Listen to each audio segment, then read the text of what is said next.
ডাল না বেটেই বানিয়ে ফেলুন মচমচে ডালের বড়া, খুব কম সময় একেবারে ঘরোয়া উপকরণে, ঘরোয়া পদ্ধতিতে। রান্নাবাটির পক্ষ থেকে সকল দর্শক বন্ধুদের স্বাগত জানিয়ে শুরু করছি আজকের রেসিপি। বাটার ঝামেলা ছাড়াই ডালের বড়া। এর জন্য নিয়ে নিয়েছি মুসুর ডাল।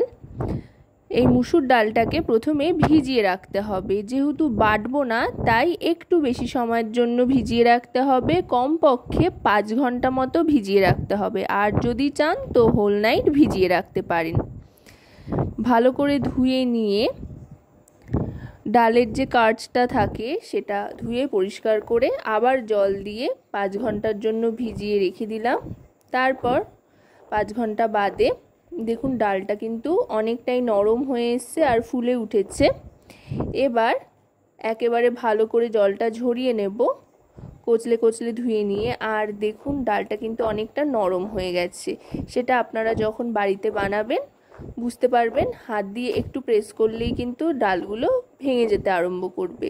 তাই একটু ভালো করে ডালটা হাতের সাহায্যে চটকে নিতে হবে। আপাতত কিন্তু এতে কিছুই মেশাইনি, জল ঝরিয়ে নিয়েছি শুধুমাত্র। ভালো করে চটকে নিয়ে এবার এর মধ্যে দিয়ে দিচ্ছি আদা রসুন বাটা, আর তার সাথে দিয়ে দিচ্ছি কাঁচা লঙ্কা কুচি। এখানে আদা আর রসুন দুটোই সম পরিমাণে নিয়ে নিয়েছি। আর কাঁচা লঙ্কা কুচিটা আপনারা আপনাদের স্বাদ অনুযায়ী কম বেশি করতে পারেন। আর পেঁয়াজ কুচিটা কিন্তু অবশ্যই দিতে হবে একটু বেশি করে। এখানে বেশ বড় সাইজের 2টো পেঁয়াজ নিয়ে নিয়েছি। আর তার সাথে দিয়ে দিচ্ছি এখানে চালের গুঁড়ো 2 টেবিল চামচ পরিমাণে। এতে করে অনেক বেশি ক্রিস্পি হবে। ঠিক যতটা চালের গুঁড়ো নিয়েছি ততটাই বেসন নিয়ে নিচ্ছি। চালের গুঁড়ো আর বেসন দুটোই সম পরিমাণে নিয়ে নিলাম। এবার এর মধ্যে মশলার মধ্যে নিয়ে নিচ্ছি হলুদ গুঁড়ো, এতে করে খুব সুন্দর একটা রং আসবে। আর দিয়ে দিচ্ছি লঙ্কার গুঁড়ো, বেশ ঝাল ঝাল হবে। আর আদা রসুনের ফ্লেভারটা তো রয়েছে। এবার দিয়ে দিচ্ছি পরিমাণ মতো লবণ। বেসন আর চালের গুঁড়ো মাখতে মাখতে যদি মনে হয় লাগবে তো আরেকটু অ্যাড করে নিতে পারেন। তবে হ্যাঁ, এতে কিন্তু কোনো রকমের জলের ব্যবহার করবেন না। জল ছাড়াই ভালো করে মেখে নিতে হবে।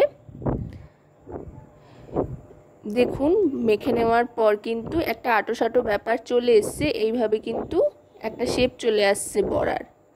ঠিক এরকম যখন একটা জায়গায় চলে আসবে মিশ্রণটা ডালের, তখন সাদা তেল গরম করে এক এক করে বড়াগুলো ছেড়ে দিতে হবে। সাদা তেলটা ভালো করে গরম করে নিয়ে গ্যাসের ফ্লেমটা মিডিয়াম টু লোতে রেখে বড়াগুলো ছেড়ে দেব। বড়াগুলো ছেড়ে দেওয়ার পর তারপরে কিন্তু গ্যাসের ফ্লেমটা মিডিয়াম টু হাইতে রেখে ভেজে নিতে হবে। বাইরে থেকে দারুণ সুন্দর ক্রিস্পি হয় এই বড়া, আর ভেতর থেকে বেশ নরম হয়। খেতে কিন্তু অপূর্ব হয়। আর রসুনের ফ্লেভারটা কিন্তু এই রেসিপির সাথে জাস্ট অনবদ্য লাগে। যে কোনো সময় ডাল ভাতের সাথে এই বড়া যেমন খেতে ভালো লাগে, তেমনি বিকেলবেলা চায়ের আড্ডায় চায়ের সাথে যদি এরকম বড়া বা পকোড়ার রেসিপি থাকে তাহলে কিন্তু আর কোনো কথা নেই। বলে বলে আড্ডা একেবারে জমে উঠবে। এবার এটাকে লালচে করে ভেজে নিচ্ছি। একটু সময় নিয়ে ভাজতে হবে। আর অনবরত কিন্তু ওলট পালট করে ভাজতে থাকতে হবে গোল্ডেন একটা রং আসা পর্যন্ত। এই 4টে বড়া মোটামুটি শক্ত হয়ে এসছে, সেই জন্য আমি আরও 2টো দিয়ে দিচ্ছি। ধার দিয়ে একটু শক্ত হয়ে আসলেই এক পিঠটা উল্টে দেবেন। এভাবে উল্টে পাল্টে লালচে রং আসা পর্যন্ত কিন্তু ভাজতে থাকতে হবে। আশা করব রেসিপিটি আপনাদের ভালো লাগবে। ভালো লাগলে অবশ্যই রান্নাবাটি চ্যানেলটিকে সাবস্ক্রাইব করে লাইক শেয়ার কমেন্টের মাধ্যমে আমাদের পাশে থাকবেন। আর পাশে থাকা বেল আইকনটি অন করে দেবেন সবার আগে সমস্ত রকম রান্নার নোটিফিকেশান পাওয়ার জন্য। দেখুন একটা কিন্তু গোল্ডেন কালার চলে এসছে আর দারুণ সুন্দর কিন্তু একটা স্মেলও আসছে বড়া ভাজা হয়ে যাওয়ার।